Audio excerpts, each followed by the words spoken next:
Buonasera e ben ritrovati con l'informazione di Telefriuli. In apertura il conflitto russo-ucraino, questa mattina lunga liturgia nella chiesa ortodossa nel quartiere di Sant'Osvaldo a Udine per chiedere la pace tra i banchi insieme a pregare. C'erano russi e ucraini. Sentiamo. È un momento molto terribile perché distruggono il nostro Stato, vogliono distruggere il nostro popolo, le nostre abitudini, costume, la nostra lingua. Questo è sempre stato da parte di Russia umilianza del nostro popolo. Teniamo duro, speriamo come vinciamo e preghiamo Dio come sta aiutando. Qua ci sono russi e ucraini insieme. Russi, ucraini, bulgari. Siete tutti insieme? Moldovini, sì, tutti siamo ortodossi. Ma tutti uguali? Tutti uguali, sì, perché cosa c'entra se loro no, se Putin con Zelensky, no, ma noi siamo persone, no? Lei da russa sta male per quanto sta Io facendo? sto malissimo, io piango ogni volta quando guardo le notizie perché mi dispiace che le persone umane sono arrivate a fare le cose che anche animali non lo fanno. Questa è una cosa bruttissima, bruttissima. Preghiamo Dio che si ferma tutta questa operazione, come si chiama? Non è operazione, è operazione guerra che uccide le persone umane che non hanno nessuna colpa, perché ogni popolo ha diritto a vivere come ha scelto. Noi vogliamo la vittoria della bontà sulla guerra, a dirlo è l'arciprete della Chiesa ortodossa udinese che da giorni ha deciso di staccarsi dal Patriarcato di Mosca per le posizioni ritenute troppo ideologiche. Sentiamolo. Oggi noi festeggiamo sabato di Lazzaro. Questo sabato Dio ha detto una sua volontà sovrana. Dio vuole fare come vuole fare. E adesso dobbiamo tutti avere speranza che Dio dare pace per tutto il mondo e dare vittoria per cose mali, per cose bene, tra cose mali. Voi avete lasciato il Patriarcato di Mosca. Quello che ha detto il Patriarca Kirill vi ha creato problemi. Purtroppo il Patriarcato di Mosca, anche altri vescovi, sacerdoti russi hanno lasciato funzione Chiesa come roba ecclesiastica e diventa Chiesa come roba ideologica. E noi non possiamo stare insieme perché vogliamo pregare per pace, anche per vittorie di bontà, vittoria di verità. Continua nel frattempo la solidarietà dei friulani, oltre 2000 gli scatoloni di aiuti raccolti in poche settimane. Ha trovato immediato riscontro la richiesta di aiuto delle suore della Provvidenza impegnate nei centri di accoglienza dei profughi in fuga ai confini con l'Ucraina. Da Udine è partito il primo grande carico organizzato dall'associazione Scrosoppi. La grande raccolta alimentare di beni di prima necessità organizzata dalla Casa Famiglia Luigi Scrosoppi di Udine è giunta a destinazione. Il carico destinato ai profughi ucraini in fuga, contenente cibo, a lunga conservazione, coperte, asciugamani, vestiti, disinfettanti e materiale per l'igiene, è stato consegnato alle suore della Provvidenza di Chisinau, capitale della Moldavia, distante solo 60 km dalla provincia di Odessa.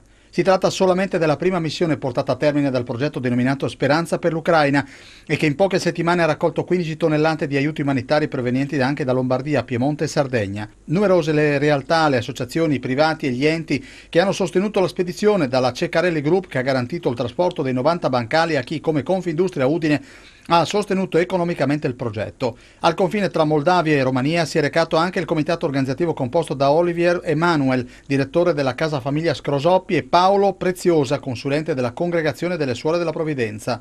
Con loro anche Gianni Fulvi, presidente del Coordinamento Nazionale delle Comunità per Minori, e Claudio Cescuti, fotografo freelance che ha raccolto del materiale video per la realizzazione di un mediometraggio che sarà presentato nelle parrocchie friulane a inizio maggio.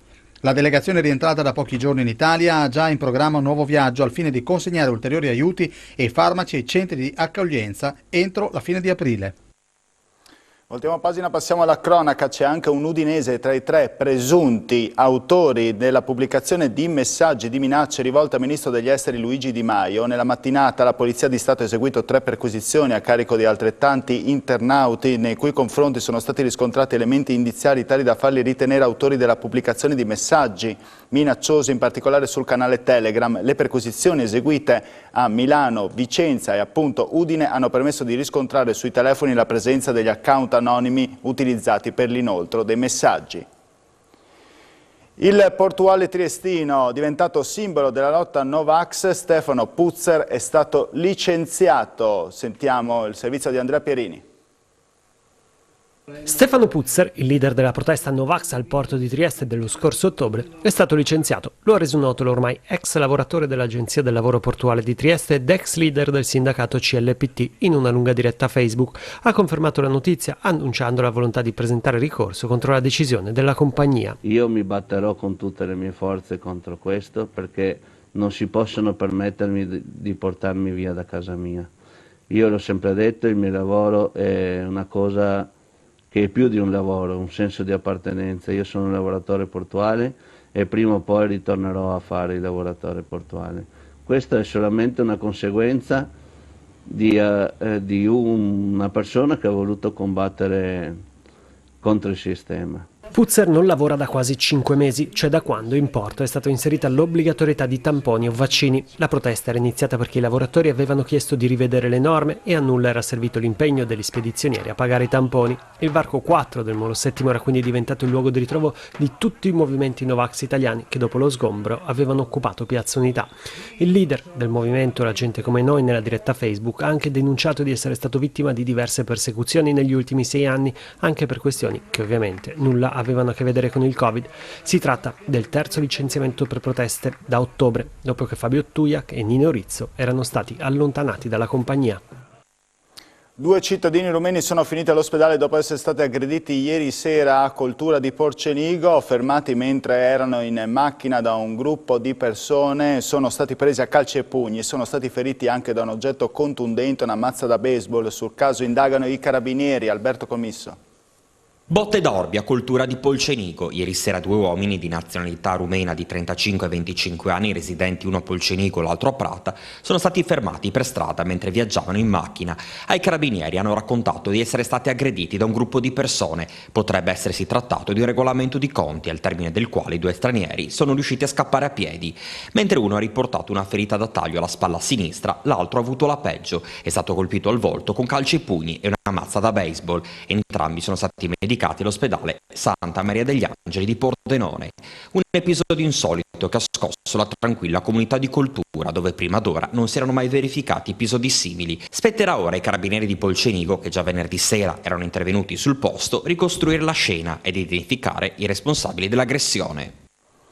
Un 25enne residente in provincia di Pordenone è stato arrestato per detenzione ai fini di spaccio di stupefacenti e aggressione a pubblico ufficiale. Sentiamo tutto nel prossimo servizio. Gli agenti della Polizia di Stato di Pordenone hanno arrestato un 25enne residente in addestrattagliamento con l'accusa di detenzione di sostanza stupefacente destinata allo spaccio, resistenza e lesione a pubblico ufficiale. Il giovane si trovava a bordo di un'auto con un 45enne proprietario del veicolo. I 2 sono stati fermati dai poliziotti in via Udine. Durante il controllo il 25enne ha evidenziato segni di nervosismo, motivo per il quale gli agenti hanno deciso di approfondire l'accertamento, ma il giovane, colpendo al volto uno dei poliziotti che aveva tentato di bloccarlo, si è dato alla fuga, salvo poi essere raggiunto. Nelle parti intime aveva nascosto un bilancino digitale di precisione e un sacchetto di cellophane contenente 3 pezzi di hashish, un involucro contenente 5 pastiglie di sostanza stupefacente e 4 semi di canapa. Del portafoglio aveva 605 euro, provento dell'attività di spaccio. L'uomo, che era con lui, approfittando della situazione, si è allontanato dal luogo del controllo, salvo poi successivamente presentarsi in questura. È stato denunciato per concorso nella detenzione ai fini di spaccio di sostanza stupefacente. La diatriba da 219.000 euro che vede contrapposti il Contareno al Comune di Udine non conosce sosta. Il Consiglio di Stato ha infatti rigettato l'istanza di revisione presentata dall'amministrazione udinese volta ad annullare la sospensiva con cui mercoledì scorso è stato bloccato lo sgombero stabilito dal TAR. Il responso sulle sorti della gestione della caffetteria si avrà quindi il 31 maggio. La situazione Covid, oggi in Friuli Venezia Giulia si contano 1194 nuovi casi, ma i ricoveri risultano in calo. Nel dettaglio, su 3557 tamponi molecolari sono stati rilevati 324 nuovi contagi, percentuale del 9,11%. Sono inoltre 6556 test rapidi antigenici con 870 casi. 2 le persone ricoverate in terapia intensiva, 138 gli ospedalizzati. 2 decessi, un uomo di 95 anni di Codroipo, un uomo di 92 anni di Latisana. Alta l'adesione allo sciopero tra i dipendenti di Poste Italiane, stando una nota sindacale della CGIL, un ufficio su 3 è rimasto chiuso. È il segno, si legge nel comunicato, che il malessere derivante dall'aumento dei carichi di lavoro, delle pressioni commerciali e dell'estrema precarizzazione sono comuni a tutti, indipendentemente dall'appartenenza sindacale. E ora veniamo al progetto di rigenerazione urbana del quartiere di Borgomeduna, presentato oggi Municipio a Pordenone. Nuovo look per Borgomeduna, un progetto di riqualificazione strutturale, funzionale e ambientale, interesserà in particolare la piazza del quartiere e vedrà la realizzazione di una nuova ciclabile in via Udine, i cui principali interventi risolveranno problemi di viabilità e circolazione, agendo su connessioni, aggregazione e mobilità e operando contemporaneamente una riqualificazione energetica e ambientale della zona. Per quanto riguarda il progetto, si tratta di un intervento di rigenerazione urbana che invece che costruire, decostruisce, quindi va a togliere degli edifici che sono in disuso da tantissimo tempo, andando a realizzare spazi all'aperto, spazi per l'aggregazione delle persone, spazi che consentano di dare la sensazione sia al visitatore sia al cittadino che il quartiere di Borgomeduna è la continuità del centro. Sotto il profilo ambientale è l'assessore Monica Cairoli a spiegare le principali novità. Lì abbiamo il piccolo parco baleno che si connetterà col sentiero delle operaie, dall'altro lato abbiamo Villa Cattaneo, c'è tutto l'Amman, c'è il Parco Galvani che appunto sarà aperto, per cui la possibilità di creare dei percorsi da mettere anche in rete, perché l'idea di far conoscere veramente i percorsi non solo ai pordenonesi ma anche a chi viene da fuori, magari indicandoli con qualche modo particolare, ma questa è l'importanza, un progetto che tiene conto di quello che lo circonda e lo connette veramente. Andiamo con lo sport, l'Udinese travolge l'Empoli per 4-1, sentiamo mister Cioffi. Quello che ci siamo detti coi ragazzi in settimana e oggi fino alla partita è che non è più una questione di, non è più e non è mai stata una questione di vincere le partite o non vincere le partite, ma di accettare le sfide. E le sfide si propongono in modi diversi. Oggi la sfida era riconfermarsi un'altra volta in termini di prestazioni, di risultato, di volontà. E per quanto riguarda De Lofeu gli ho sussurrato delle parole dolci all'orecchio. L'Empoli è una squadra scomoda, tanto scomoda, che ha principi di gioco chiari, linee di gioco pulite e noi secondo me siamo stati molto bravi a sporcargli queste linee di passaggio, concedendogli un possesso col massimo rispetto un po' sterile, cioè di giro palla, ma non abbiamo sfruttato quando abbiamo avuto palla il come avevamo preparato la partita. Questa era anche l'ultima notizia, non mi resta altro che ringraziarvi per la vostra cortese e fedele attenzione e augurarvi buona serata a tutti.